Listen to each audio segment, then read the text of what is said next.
buenos días. Hoy vamos a hablar un poco sobre este nuevo tema que seguramente les va a interesar un montón. Solución de conflictos en comunidades, equipos y organizaciones. Este es un tema bastante importante para toda la vida, ¿sí? Ya sea, si no es cierto, cuando estés intentando hacer una solución en una comunidad o en tu propio equipo dentro de la organización, o quizás también en tu casa, con amigos, familiares, con la comunidad, con el barrio. Esto se soluciona para todos. Bueno, para presentarme, soy el docente, soy el psicólogo Miguel Ángel del Campo. Soy licenciado en psicología. Pueden ver ahí mi correo electrónico para cualquier duda, consulta, miguelangel.delcampo@outlook.com. Pueden ver mi número telefónico. Soy de Lima, Perú, así que le aumenta un 51 adelante. Soy facilitador de habilidades blandas y transversales. Tengo experiencia en empresas públicas como en privadas. Y me considero sobre todo un psicólogo, comunicador, redactor y humanista. Bueno, vamos a empezar. ¿Por qué existen los conflictos sociales y qué es un conflicto? ¿Qué es lo principal para hacer este curso? Bueno, hay que entender que el conflicto no es ajeno a nosotros, ¿sí? Es esencialmente una experiencia humana. A diario, todos nosotros enfrentamos conflictos en los ámbitos de la familia, el trabajo, la escuela, los amigos, el barrio, etc. Estas situaciones movilizan nuestras energías, produciéndonos tensión, ansiedad también. Eso explica por qué nuestra idea del conflicto es fundamentalmente negativa y lo consideramos una situación no deseada en nuestras vidas. Bueno, sabemos que el conflicto es inherente a la naturaleza y a la interacción humana. Nos gusta, ¿no? Vivir implica experimentar. Experimentar tensiones, crisis permanentes, tanto en nuestro propio mundo interno como en el mundo externo.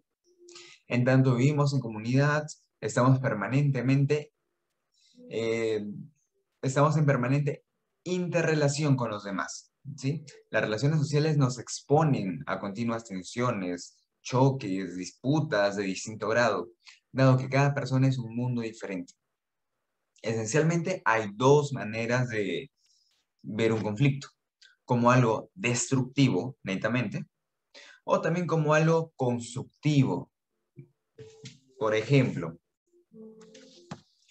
eh, nosotros lo vemos de manera destructiva cuando nos produce emociones negativas que no son fáciles de controlar, cuando se distorsiona la percepción y nuestro juicio, cuando se le atribuye el comportamiento a las personas a causas que no necesariamente son ciertas, cuando se polariza a las personas, cuando se fomenta la creación de estereotipos, cuando se generan comportamientos inadecuados que incluso pueden conducir a la violencia.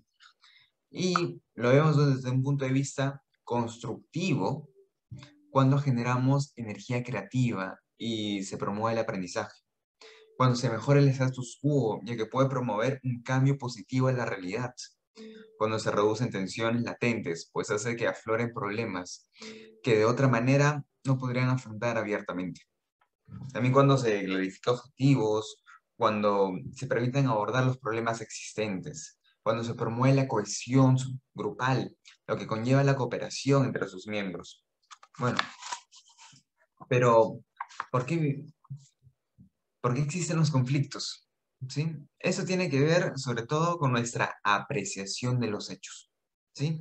Interpretamos lo que nos ocurre de acuerdo con los sentimientos que esas experiencias nos producen. ¿Mm? Y no tanto en función de un razonamiento puramente objetivo, matemático o exacto, de lo que es la realidad. Esto hace que experimentemos tensiones con las personas que nos observan y también, bueno, tensiones hacia nosotros mismos, de cómo percibimos la realidad. Así es la condición humana. Y tenemos que aprender a tomar conciencia de nuestros propios sesgos como paso fundamental para entendernos con quienes nos rodean. Hay que tener en claro también que que no es bueno, pero tampoco no es malo tener estos conflictos, ¿sí? Nosotros tenemos aspectos positivos y tenemos aspectos negativos. Todo conflicto representa un potencial de peligro, pero también una oportunidad de cambio, crecimiento y mejoría, si aprendemos, lógicamente, a manejarnos adecuadamente. Entonces, después de todo esto, ¿qué es un conflicto? Bueno, ahí pueden ver una definición que me gusta.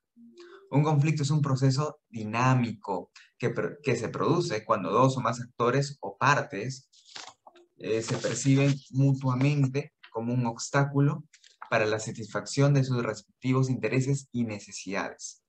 Como consecuencia, cada parte realiza acciones que buscan destruir, frustrar, neutralizar o controlar a la otra. ¿Qué les parece si analizamos un poco esa definición para entenderla mejor, así paso a paso? ¿Sí? A ver, sabemos que el conflicto se produce en un tiempo y un espacio determinado, ¿correcto? Pero, ¿qué es eso de un proceso dinámico? Bueno, hace referencia a que el conflicto se desarrolla en varias etapas, durante las cuales sus características van cambiando. Luego, luego de esto dice, cuando dos o más actores o partes.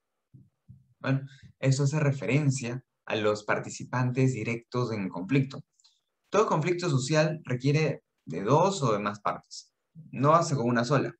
Lo dice que se perciben. Bueno, eso hace referencia a la percepción. ¿Mm? ¿Y qué es percepción? Bueno, son las imágenes generadas en las partes. O sea, el cómo ve o se aprecia cada uno de los actores la situación conflictiva.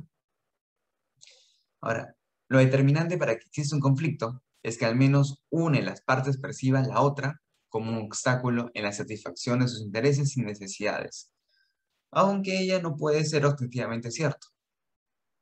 Ahora, ¿a qué se refiere con la satisfacción de sus respectivos intereses y necesidades?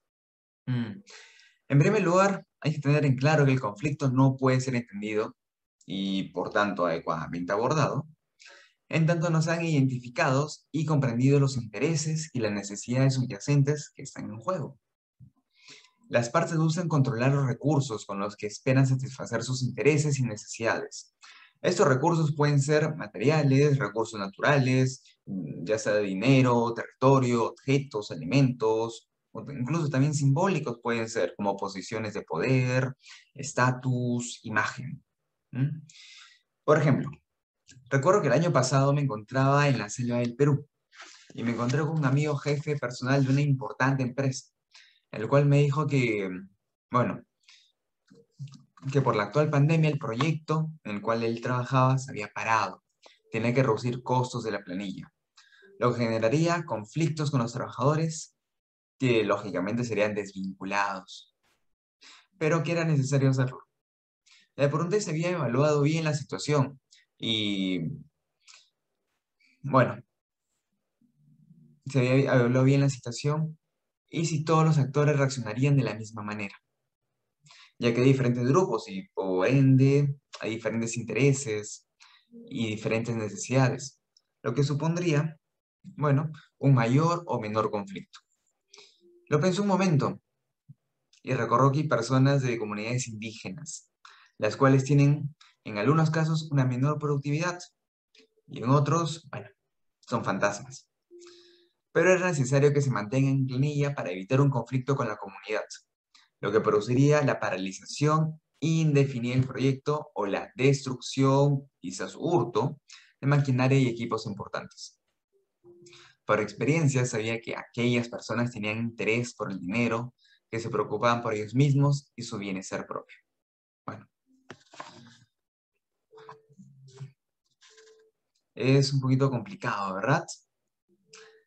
Se puede generar un conflicto si es que no analizas bien los actores. Puede ser que por un lado sí, pierdas dinero, pero por el otro lado, pierdas toda la empresa y paraliza todo el proyecto, que son miles de millones de dólares invertidos que se hagan por el drenaje. Hay que analizar bien acerca de los actores, acerca del conflicto, acerca de las partes, los intereses y las necesidades. En lo contrario, podría ocasionar un problema bastante serio. ¿Sí?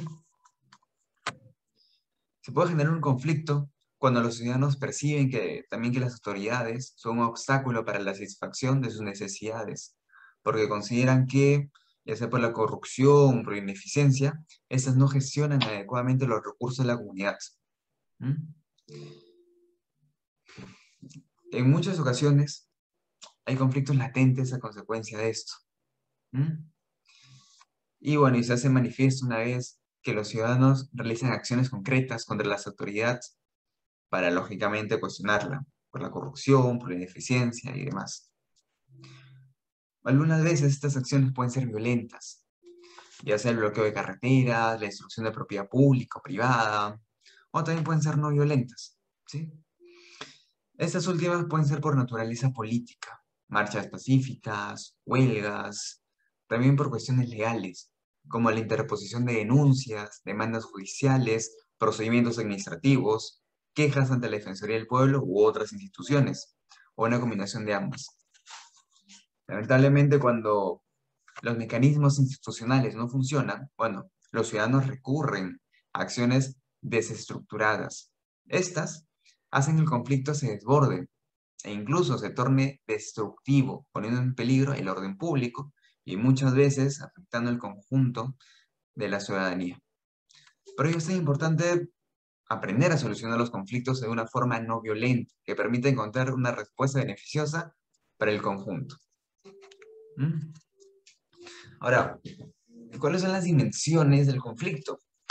Que son también una cuestión bastante importante. Bueno, para entender la complejidad de los conflictos y por qué estos parecen tomar direcciones contradictorias en algunas ocasiones, es necesario verlos como algo que ocurre simultáneamente en tres dimensiones o también tres niveles que se vinculan entre sí. La percepción, por ejemplo. La percepción no son imágenes mentales, como he dicho, sobre cómo conciben las partes sus necesidades e intereses, cómo se ven a sí mismas en la situación conflictiva y cómo ven en la otra parte. Acá vemos en el cuadro de ejemplo, percepción, ¿cómo es la comunidad? Somos las víctimas de todo esto. La empresa abusa de su poder. La empresa, ¿cuál es la percepción de la empresa? Cumplimos con lo establecido por la ley. Algunos quieren aprovecharse de esto. Frases conocidas, ¿no? Emociones. Bueno, todo conflicto involucra las emociones de las partes, ¿sí? Sus necesidades, sus intereses. Ante una situación de conflicto, todos experimentamos sentimientos como miedo, frustración, tristeza, amargura, resentimiento, a veces cólera, desesperanza también, bueno, desilusión, entre muchos, pero muchos otros más. O incluso también una mezcla de varios de ellos. Estas emociones son el combustible de todo conflicto y hay que ser cuidadosos en mantenerlas en un nivel adecuado.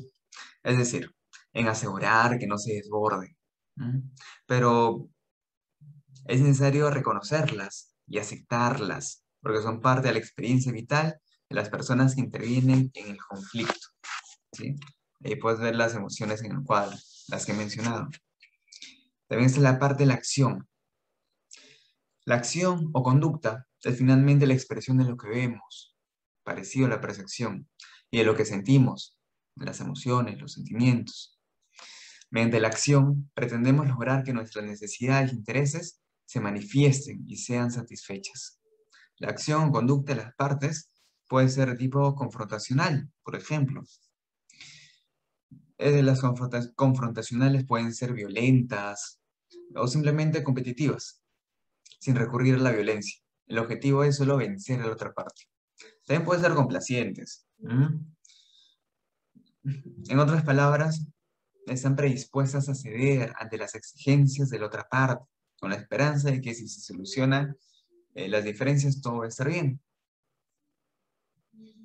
Bueno, les voy a mencionar que en 1987, un autor, Ron Criville, si recuerdo bien, en colaboración con los servicios de menonitas de conciliación, diseñó un modelo de análisis de las respuestas de las personas damos al conflicto. En él se señalan 5 estilos a saber. ¿Cuáles son estos estilos? Bueno, ahí los ves en pantalla. El estilo directivo, vamos a ver ¿Con cuál te sientes identificado? El estilo directivo, las personas que se aproximan al conflicto en forma competitiva se hacen valer y no cooperan, puesto que siguen sus propias preocupaciones a expensas de otras personas. Para competir, las personas toman una orientación de poder y utilizan las formas de poder que sean apropiadas para vencer. Esto puede incluir la discusión, la presión o la instigación a sanciones económicas. Competir puede significar levantarse y defender la posición que se cree que es correcta, o simplemente intentar ganar, ¿sí? Forzar también es esta interpretación de competir. Para las personas que utilizan el estilo de forzar, por lo general el conflicto es obvio, y algunas personas están con la razón y otras, bueno, están equivocadas. Como ven en el ejemplo, yo gano, tú pierdes. Lo haremos a mi manera, solo hagamos el trabajo. Más adelante nos ocuparemos de los sentimientos. Interés en la agenda propia, un alto interés, y un bajo interés en las relaciones.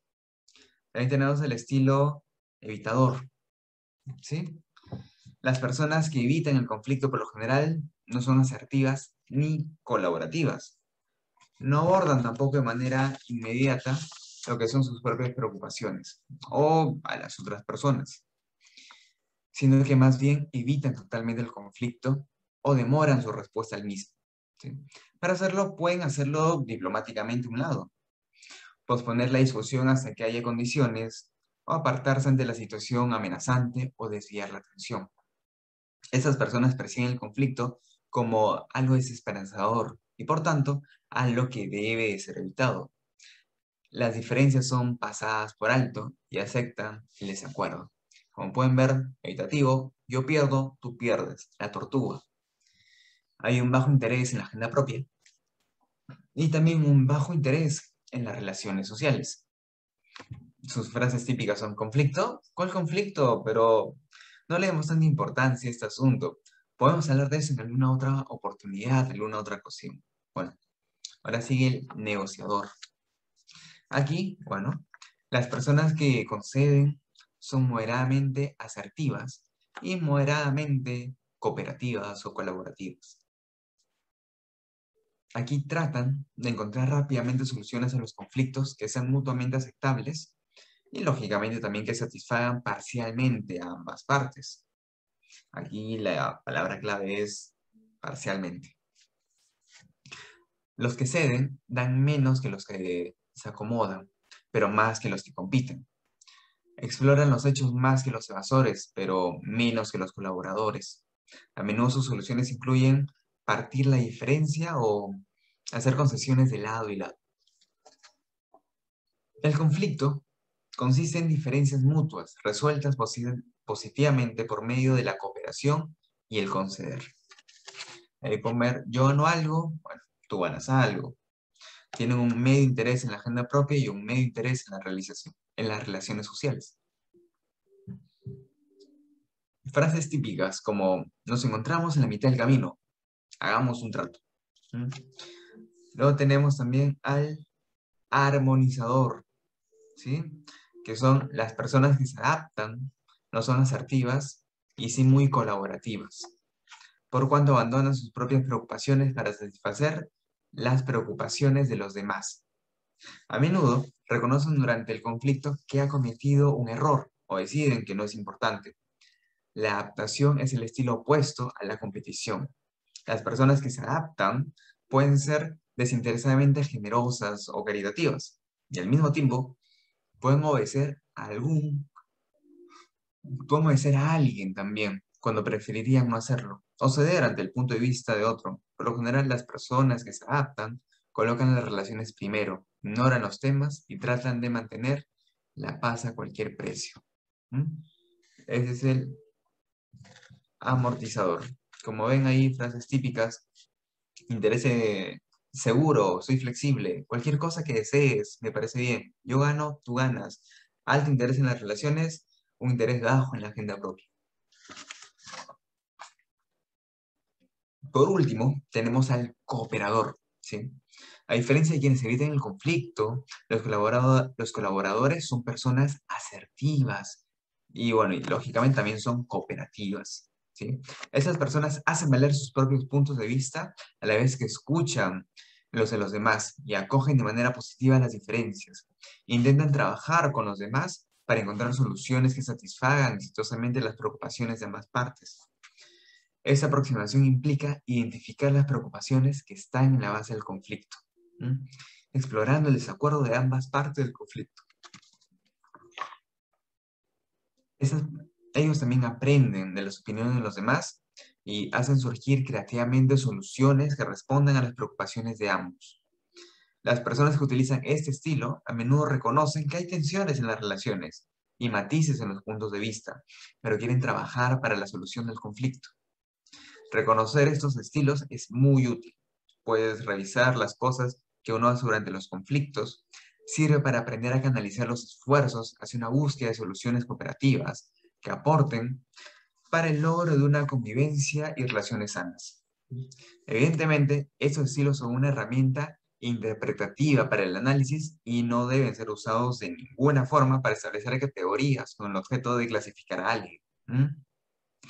Todas y todos respondemos de manera diversa a los conflictos y también cambiamos de acuerdo a las circunstancias, a la relación con las personas involucradas, incluso a nuestra propia situación, por lo cual se debe prestar mucha atención a la hora de emplear esta herramienta y saber quién es cada quien. ¿Mm? Ahora vamos a ver una herramienta muy útil que se llama la cebolla del conflicto. Bueno, esta herramienta se trata de saber y analizar lo que están diciendo las otras partes del conflicto, ¿sí? Y se parte de allí. Se busca conocer qué intereses y necesidades existen debajo del discurso. El esquema se presenta como 3 círculos concéntricos colocados sucesivamente uno dentro del otro, como pueden ver en pantalla. Un asunto relevante es notar que en tanto vamos acercándonos al centro, la sinceridad requerida es mucho mayor. Expresar las necesidades o quizás carencias, o quizás carencias propias, de una manera abierta. Es una acción que supone un nivel alto de confianza que el hablante ha puesto en quienes escuchan, por lo que se requiere crear las condiciones físicas y emocionales para ello. En tanto que, en su propia medida, los intereses y los deseos son cosas que podemos expresar de manera más fácil, pues el grado de confianza requerido es menor. Esta herramienta se basa en una analogía de la cebolla y sus capas, ¿sí? La capa externa representa las posiciones que asumen las partes públicamente y, bueno, suelen defender con mucho fervor. Debajo de esta capa se encuentran los intereses, las motivaciones y objetivos concretos que buscan los actores. Y por último, el núcleo de la cebolla, lo cual lo constituyen las necesidades que remiten a los elementos básicos que necesitamos y que no son negociables, como por ejemplo un ingreso mínimo para sobrevivir o el derecho a expresarnos en nuestro propio idioma, ¿sí? Las necesidades humanas, las profundas. La herramienta de la cebolla se utiliza para preparar la negociación, para diseñarla y para analizar un conflicto específico. Permite también validar las propias motivaciones en el conflicto y reflexionar sobre las posiciones e intereses del otro. En términos generales, las negociaciones constructivas deberían superar las discusiones sobre posiciones y centrarse en los intereses. Las necesidades son raras veces parte de una negociación, porque, bueno, difícilmente se dan discusiones sobre aspectos elementales. Para que las partes accedan a hablar sobre sus intereses e incluso sobre sus necesidades, es necesario crear un ambiente de confianza y tranquilidad. La base de todo es la confianza. En periodos de tranquilidad, cuando las relaciones son buenas y la confianza es alta, bueno, nuestras acciones y estrategias pueden derivarse de nuestras necesidades básicas en situaciones más peligrosas o incluso volátiles. Y cuando existe desconfianza, bueno, es probable que deseemos mantener ocultas nuestras necesidades básicas, porque hacerlas conocer a otra persona podrá revelar nuestras vulnerabilidades y posiblemente otorgarles aún más poder sobre nosotros. ¿Qué les parece si vemos un pequeño video? Este video es muy importante en realidad porque refleja el tema de la cebolla. A ver, vamos a ponerlo. Un momento, por favor.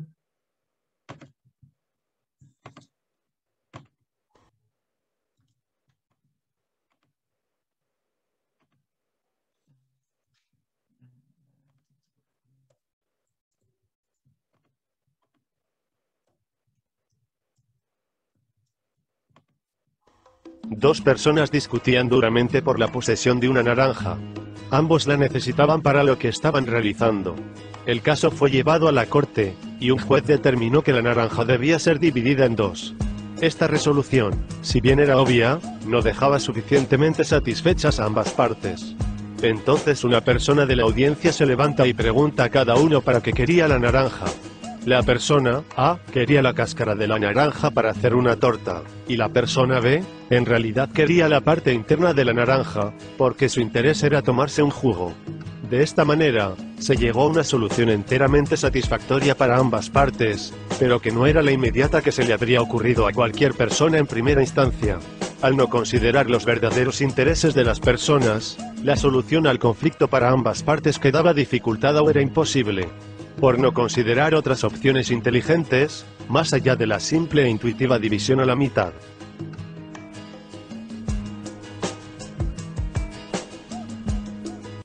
Muy bien, hemos visto este pequeño video sobre la naranja. Vemos que hay dos personas que están discutiendo, ¿verdad?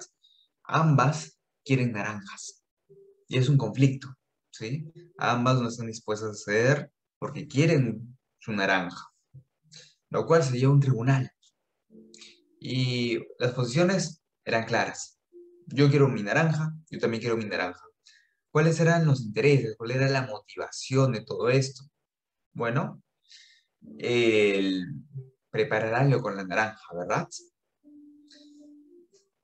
Es muy importante en cualquier tema del conflicto el preguntar, ¿para qué deseas esto? ¿Sí? El por qué. El saber, primero, el interés y la necesidad. Uno quería preparar un jugo, el otro quería preparar un pie. Ambos tenían hambre, ambos querían comerlo, ¿sí? Sus necesidades eran que querían comer, querían darse ese gusto, pero sus intereses eran muy diferentes. Dependiendo de sus intereses, se pudo resolver el conflicto. Uno se queda con la cáscara y el otro se queda con la pulpa. Ambos obtienen lo que quieren, es un win-to-win y se logra resolver el conflicto. Por eso es importante la cebolla y por ello es importante las preguntas, también preguntar. De las posiciones, bajar los intereses. Y si los intereses no se resuelven, bajar las necesidades. ¿Sí? Ahora vamos a ver un tema muy importante, que se llama el árbol del conflicto. ¿Sí? Esta es una herramienta gráfica que se utiliza la imagen de un árbol para seleccionar aspectos claves de los conflictos. Esto tiene como propósito estimular la discusión sobre las causas y efectos de un conflicto y ayudar a grupos a ponerse de acuerdo sobre el problema central. Al utilizar esta herramienta, muchas cuestiones pueden ser vistas como causas y como efectos del conflicto. Esto puede constituir la base de una discusión útil. No existe ninguna razón por la que gráficamente los mismos aspectos no puedan aparecer en ambos lugares. Hablo de causas y consecuencias, ¿sí? Ya que muchas veces los efectos y consecuencias de un conflicto almacenan las causas del mismo. El problema central se va a transformar en el objetivo general. Los problemas no deben plantearse como ausencia de algo. No se puede decir no hay pesticidas si es que estás trabajando en una empresa agroindustrial. Deberías decir las cosechas son destruidas por plagas. ¿Sí? ¿Cómo se elabora un árbol de problemas? Bueno, es bastante sencillo. Es por pasos. El paso 1, identificar los principales problemas con respecto a la situación o cuestión. ¿Sí? Aquí vemos un ejemplo. Aquí vemos, esto parece un organigrama, pero no es un organigrama. ¿Sí? En el medio vemos que hay accidentes frecuentes. ¿Sí? Vemos que hay más arriba y vemos que hay más abajo también. Causas y consecuencias. Una vez que hemos identificado los principales problemas con respecto a la situación en cuestión, se formula en pocas palabras el problema central. Como ves, el problema central, accidentes frecuentes, es corto y es pequeño. ¿Sí? Se notan las causas del problema central también, se ponen abajo, por eso son las raíces. Raíces, el tronco del problema central y las consecuencias, que son las ramas. ¿Ya? Se anotan los efectos provocados por el problema central. Ahí están las ramas, lo de arriba. Se elabora también un esquema que muestre las relaciones de causa y efecto en forma de árbol de problemas, como el que ven aquí. Se revisa el esquema completo y se verifica su lógica e integridad. Por ejemplo, si sabemos que hay accidentes frecuentes, ¿cuál sería una causa de un accidente frecuente? ¿Por qué hay accidentes? Bueno, quizás los choferes conducen mal. Ahí vemos. Hay accidentes porque los choferes conducen mal, una causa. Quizás porque los autobuses están en mal estado. ¿Y por qué los autobuses están en mal estado? Porque hay un mantenimiento inadecuado. Ahí vamos descubriendo. ¿Por qué los choferes conducen mal? Quizás por una jornada prolongada, tantas horas que se cansan. ¿Sí? ¿Por qué también están en mal estado los buses? Bueno, quizás no sean los buses, quizás el camino está en mal estado, y como el camino está en mal estado, ayuda a que el bus se malogre y esté en mal estado, y ayuda a que haya accidentes. ¿Mm? Luego, si hay accidentes, ¿qué consecuencias puede haber?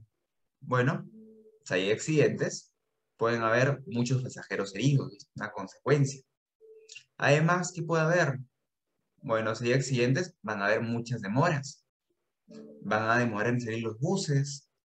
También el servicio se vuelve inadecuado. Y como es un servicio inadecuado, va a hacer que hay un menor número de pasajeros que utilicen ese servicio, el servicio de autobús urbano. ¿Sí? Como vemos, lo hemos desentrañado bastante bien. Del problema central, cuáles son las causas y cuáles son las consecuencias. Vamos a ver otro problema. ¿Sí? Como ya sabemos, todo es con palabras cortas, con frases cortas. ¿Sí? Problema central. Desacuerdos en la administración de los recursos naturales del territorio. Algo más relacionado con la comunidad, ¿verdad? Muy bien. Las raíces, ¿cuáles son las causas de este desacuerdo en la administración de los recursos naturales del territorio? Bueno, falta de políticas públicas, no hay diálogo, falta un plan de consensuado con las bases, falta de participación en la toma de decisiones. Todo ello causa un desacuerdo en la administración, ¿verdad? ¿Y cuáles serían las consecuencias de todo esto?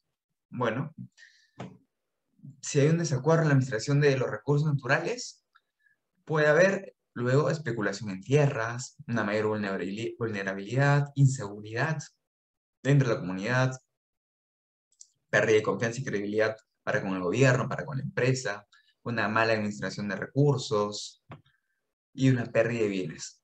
Como ven, tenemos que identificar las causas, problema central y las consecuencias. Todo es terrible, pero es importante conversarlo, hablarlo, discutirlo. ¿Sí? Hay puntos claves también.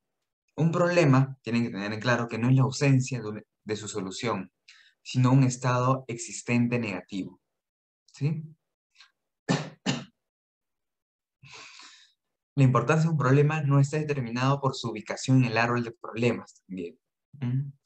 Y también hay que identificar problemas existentes, no posibles, no ficticios, no futuros.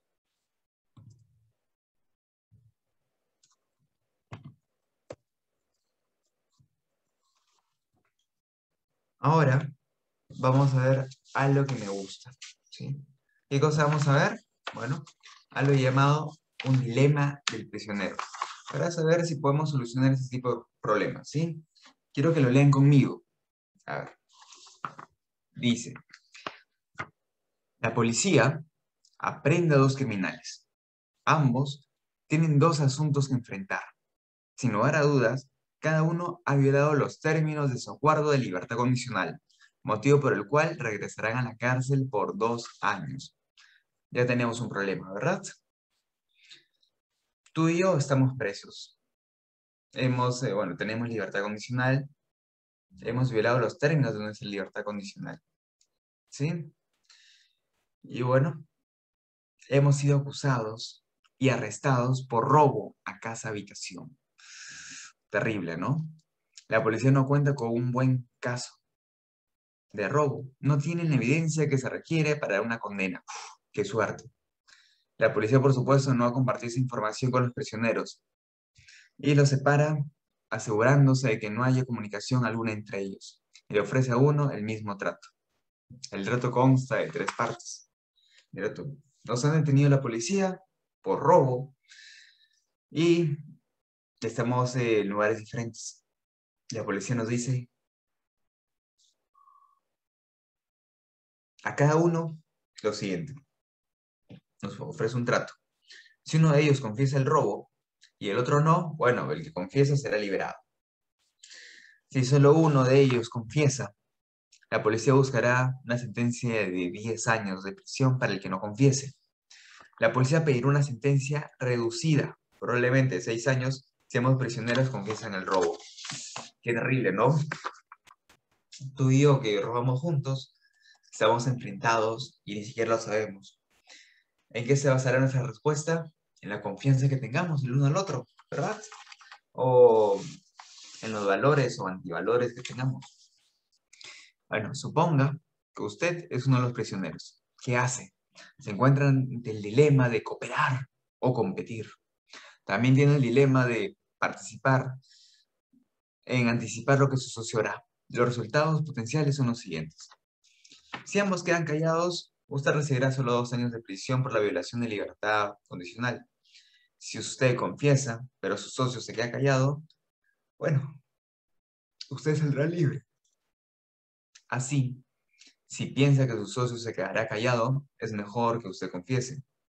Pero, ¿qué sucede si él ha pensado las cosas de la misma manera que usted? ¿Mm? Si usted no habla y su socio confiesa, usted deberá permanecer en prisión durante 10 años. Y si ambos confiesan, estarán en prisión aproximadamente 6 años. Pongámoslo así. Si él confiesa y tú confiesas, ambos van 6 años. Si él confiesa y tú lo niegas, bueno, tú eres condenado a 10 años y él sale libre. Si él lo niega y tú confiesas, él es condenado a 10 años y tú serás libres. Y si él lo niega y tú lo niegas, ambos son condenados a 2 años. Bueno, vamos a suponer que ambos prisioneros son completamente egoístas y su única meta es reducir su propia estancia en la cárcel. Como prisioneros tienen 2 opciones: cooperar con su cómplice y permanecer callado, o traicionar a su cómplice y confesar. El resultado de cada elección depende de la elección del cómplice. Por desgracia, uno no conoce qué ha elegido hacer el otro. Incluso si pudiesen hablar entre sí, bueno, no podrían estar seguros de confiar mutuamente. Si uno espera que el cómplice escoja cooperar con él y permanecer en silencio, bueno, la única opción óptima para el prisionero sería confesar, lo que significaría que sería liberado inmediatamente, mientras el cómplice tendrá que cumplir una condena de 10 años. Si espera que su cómplice decida confesar, bueno, la mejor opción es confesar también, ya que al menos no recibirá la condena completa de 10 años y solo tendrá que esperar 6, al igual que el cómplice. Y sin embargo, si ambos deciden cooperar y permanecer en silencio, bueno, ambos serán liberados en solo 2 años. Confesar es una estrategia dominante para ambos jugadores. Sea cual sea la elección del otro jugador, bueno, puede reducir siempre su sentencia confesando. Por desgracia para los prisioneros, esto conduce a un resultado regular, en el que ambos confiesan y ambos reciben condenas largas. Aquí se encuentra el punto clave del dilema. El resultado de las interacciones individuales produce un resultado que no es óptimo. Existe una situación tal que la utilidad de uno de los detenidos podría mejorar, incluso la de ambos, sin que eso implique un empeoramiento para el resto. En otras palabras, el resultado en el cual ambos detenidos no confiesan domina el resultado en el cual los dos eligen confesar. ¿Mm? Bueno, y se razona desde esta perspectiva. A ver, un ratito. Bueno, y se razona desde esta perspectiva el interés óptimo del grupo de los dos prisioneros. El resultado correcto sería que ambos lo negaran, ya que esto reduciría el tiempo total de condena del grupo a un total de 2 años. Cualquier otra decisión sería peor para ambos si se consideran conjuntamente. A pesar de ello, si siguen sus propios intereses egoístas, cada uno de los dos prisioneros recibirá una sentencia dura. ¿Tú qué harías? Acuérdate que ambos son convictos, por así decirlo. Y Ladrón que le roba al ladrón tiene 1000 años de perdón. Quizás sí, quizás no. ¿Qué sería si estuvieses en sus zapatos? ¿Se tendrían la confianza? ¿No se tendrían la confianza? ¿Quedarían callados? ¿Hablarían? ¿Buscarías su propio beneficio? ¿Mm? ¿Qué haría el otro? ¿Cómo terminaría? Una opción es considerar este dilema como una simple máquina de la verdad. El jugador puede tomar no dos, sino tres opciones, ¿sí? Cooperar, no cooperar o sencillamente no jugar, ¿sí? La respuesta lógica en este caso es no jugar, pues el prisionero carece de información suficiente para jugar correctamente. No sabe cuál será la opción de su compañero. No hay tal dilema, pues no es posible el juego. Si juega, se trata de una apuesta, más que de una solución lógica. Pensemos también que el prisionero en realidad está jugando con su carcelero, no con el otro prisionero, ¿sí? El carcelero le ofrece una opción. Para él, la mayor ganancia sería condenar al prisionero a la pena mayor, pues ese es su trabajo, al fin y al cabo, es un carcelero. Si logra condenar a los dos a la máxima pena, bueno, doble ganancia, ¿no? El prisionero sabe eso, en el fondo. Solo jugaría si supiera con toda certeza que el policía cumpliría su palabra a pesar de su confesión, lo cual no se sabe. Pero tampoco lo sabe, no lo sabrá. En realidad, el prisionero, el carcelero, o el prisionero y prisionero, están jugando al mismo juego. Encubrir o traicionar. Bueno, en este caso, decir la verdad equivale a cooperar, a callarse. Pero un jugador solo optará por la casilla verdad y sabe que el otro jugador también opta por la misma solución. En la vida real, eso no lo sabemos. Hay que jugar, ¿sí? Es decir, arriesgarse. Todo se basa en la relación de confianza existente entre los dos jugadores. Pongamos, por ejemplo, que los dos prisioneros se conocen, ¿sí? Y bueno, que además de conocerse, son hermanos. Son hermanos de toda la vida que se han criado juntos y se quieren un montón, ¿sí? Bueno, si es que son hermanos, existe una relación de confianza muy estrecha, ¿no? O que lo son el prisionero y el carcelero, ¿sí? Entonces, si sabrías, con una casi 100% de certeza, con casi total seguridad, nunca completa, claro está, cuál sería la opción de tu compañero, ¿no? Entonces siempre jugarías con la opción correcta. ¿Cuál es? La de cooperar, ya que ambos tienen el mismo objetivo. Durante el curso, durante las 6 sesiones del curso, van a aprender a solucionar problemas, dilemas, técnicas, tácticas, estrategias, e incluso terminología importante, ¿sí? Le voy a mostrar un video que resume en unos minutos acerca de las problemáticas sociales que se pueden producir y más o menos el cómo se logra solucionar, ¿sí? Vamos a poner. Esta es una piedra y esta, la mano de Juan. Juan está a punto de lanzar la piedra contra la Industria S.A. Juan, líder de su comunidad, normalmente es una persona pacífica, pero está molesto porque la Industria S.A. quiere comenzar a operar muy cerca de su pueblo, Ñauri. En realidad, todo el pueblo está molesto y hay varias piedras alrededor. En la Industria S.A. también están molestos. A pesar de que tienen todos los certificados aprobados y la autorización del gobierno central, su nueva planta no puede inaugurarse porque Juan y los pobladores de Ñauri están bloqueando la entrada. La Industria S.A. no tira piedras, pero ha solicitado apoyo policial. La policía les ha sugerido usar cascos. Ya son varios los días de tensión y hay mucha desinformación sobre el tema. Las declaraciones de los representantes de los gobiernos regionales, centrales y del alcalde no han traído consecuencias positivas. Basta que Juan tire la piedra para que la policía intente detenerlo, lo que ocasionará que más gente tire piedras, que más policías intenten controlar la situación y que se llegue a un enfrentamiento que todo el país verá por televisión. Papá, ¿qué es eso, es gente conflictiva. Les encanta salir a tirar piedras. Pero no, a Juan no le gusta tirar piedras. Y lo que la familia está viendo por televisión no es el problema real. Es la consecuencia de un conflicto social mal manejado que está a punto de llegar a su etapa más crítica, la violencia. Un conflicto que, al igual que cualquier otro, pudo prevenirse. Pero, ¿qué es un conflicto social? Un conflicto social sucede cuando dos o más grupos se enfrentan por un interés o necesidad insatisfecha que no es personal ni familiar, sino que demanda una acción por parte del Estado. En nuestro caso, los actores directamente en conflicto son la comunidad de Ñauri y la industria S.A. Ellos perciben las cosas de manera diferente.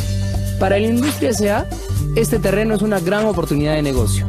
Un negocio que, dicen además, creará puestos de trabajo, vías de comunicación e impulsará el desarrollo en la zona de Ñauri. Juan no sabe qué pensar cuando escucha la palabra desarrollo. Ha visto y escuchado tantas cosas relacionadas a esa palabra que se siente realmente confundido. Pero, ¿cuándo empezó realmente este conflicto? 3 años atrás, Juan y la industria S.A. apenas se conocían. Juan aún no tiene ninguna piedra en la mano y la industria S.A. no lleva casos. La industria S.A. está feliz. El gobierno central le ha dado la concesión del terreno en Ñauri, cosa que es un muy buen negocio para ella y que generará ingresos para el país y la zona. El Estado también está feliz. No imagina la desconfianza que podría generar en los pobladores de la zona este proyecto de inversión y asume que Juan y la comunidad de Ñauri estarán de acuerdo. Es aquí, sin que nadie lo note, que se ha iniciado el conflicto. El primer síntoma aparece meses después, apenas la industria S.A. llega a Ñauri. No. ¿No? No. Aún así, los camiones siguen llegando y llegando. Juan va hasta el gobierno regional para denunciar el hecho, acompañado del alcalde de Ñauri. El funcionario revisa el caso, pero se siente frustrado. Como no cuenta con la información suficiente para resolver el tema, lo deriva con un oficio a su jefe, quien deriva el tema al gobierno regional, que a su vez lo manda a las oficinas del ministerio esperando respuestas. Unas semanas después, el caso regresa al funcionario con muchos sellos encima, pero sin ninguna solución. Un par de meses después, más máquinas llegan a Ñauri. Juan y su comunidad deciden tomar medidas más drásticas para hacerse escuchar: bloquear la carretera. Aparece la prensa, pero su cobertura se centra principalmente en la violencia. No se menciona que la industria S.A. ha gastado en el proyecto de Ñauri mucho más de lo pensado. Tampoco cuentan todo lo que los pobladores están perdiendo por salir a protestar, y menos aún el hecho de que el gobierno haya gastado en policías, viajes y viáticos a Ñauri una cantidad de dinero que podría haber servido para cosas más útiles. Todos los actores se quejan y acusan unos a otros. La situación se hace cada vez más confusa. Hoy es la inauguración de la industria S.A. y todo está muy tenso. La mano de Juan sostiene una piedra y espera que los tomen en cuenta y así terminen estos atropellos. La industria S.A. quiere que desbloqueen la entrada de su planta y que se cumplan con los acuerdos pactados con el gobierno. ¿Acaso no es suficiente todo lo que han invertido en la zona? ¿Quién está atropellando a quién? Los policías preparan sus palos. La prensa está atenta. Los policías, de pronto, avanzan hacia ellos y Juan lanza la piedra. Es de noche y Juan está preso. Hay heridos por ambos lados. Ñauri ha sido intervenida por la policía y la industria S.A. ha sido dañada seriamente. La televisión capta las escenas y ya quiere señalar a un culpable. Todos están peor que al principio y, aunque no quieran reconocerlo, cada uno, empezando por el Estado, tiene una parte de la responsabilidad por permitir que el conflicto haya llegado a esta etapa de crisis. Pero, ¿esto era necesario? ¿Esta crisis pudo evitarse? Por supuesto que sí. Desde que se inició y conforme comenzó el escalamiento de este conflicto, se tomó muchas decisiones que permitieron que la bola de nieve siga creciendo y creciendo, como suele suceder en los diferentes conflictos sociales alrededor del país. Si pensamos que las actividades económicas de Ñauri no eran las mismas que la de la industria S.A., el Estado pudo prever que los pobladores se sentirían amenazados al otorgar la concesión. Por eso, el informar a la comunidad sobre la concesión desde un inicio y plantear estrategias de desarrollo locales tiene que ser el punto de partida para transformar este y cualquier conflicto en una oportunidad de desarrollo para todos.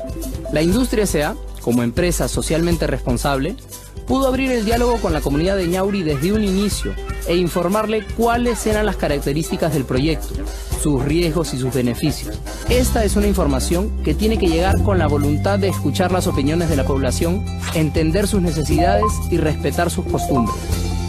La comunidad de Ñauri, a su vez, pudo haber estado mejor organizada para hacerse escuchar. Apoyarse en sus gobiernos locales y contar con voceros y líderes sociales respaldados, en lugar de escuchar a los agitadores, hubiera permitido aprovechar las oportunidades de diálogo con la empresa para acordar los alcances de un proyecto que beneficie a todos. La prensa también pudo haber actuado de otra manera.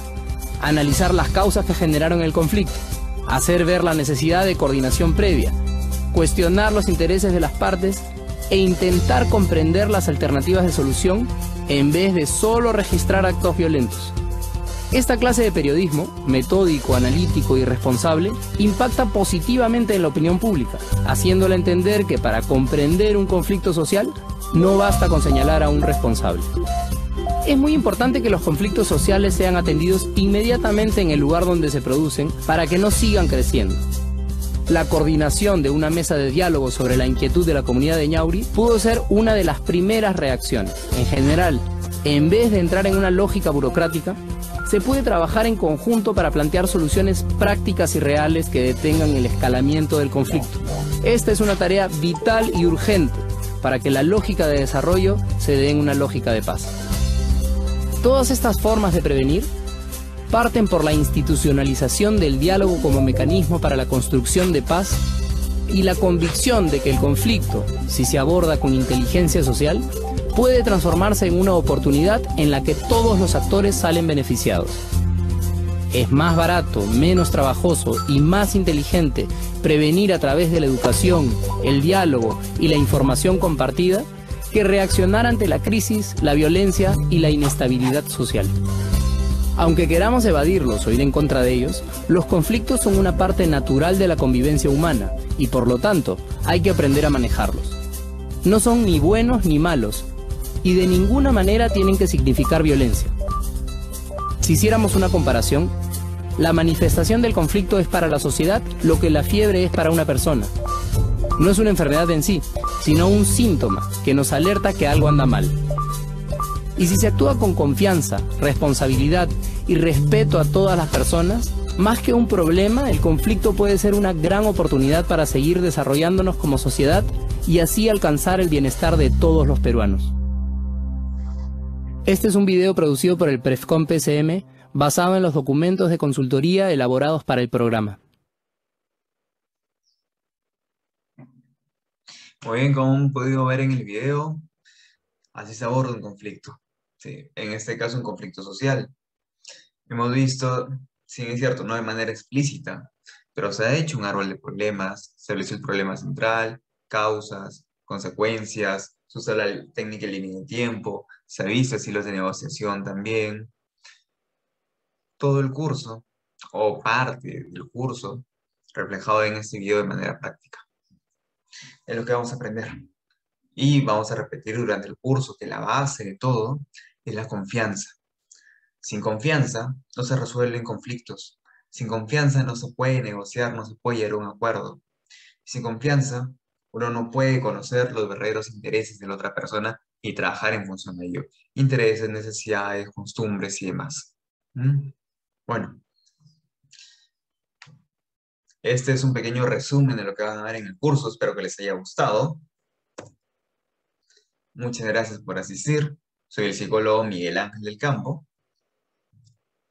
licenciado en Psicología, y pueden ver mi correo electrónico, mi número telefónico, mi celular, mi WhatsApp. Y muchas gracias. Hasta la próxima. Nos vemos en el curso.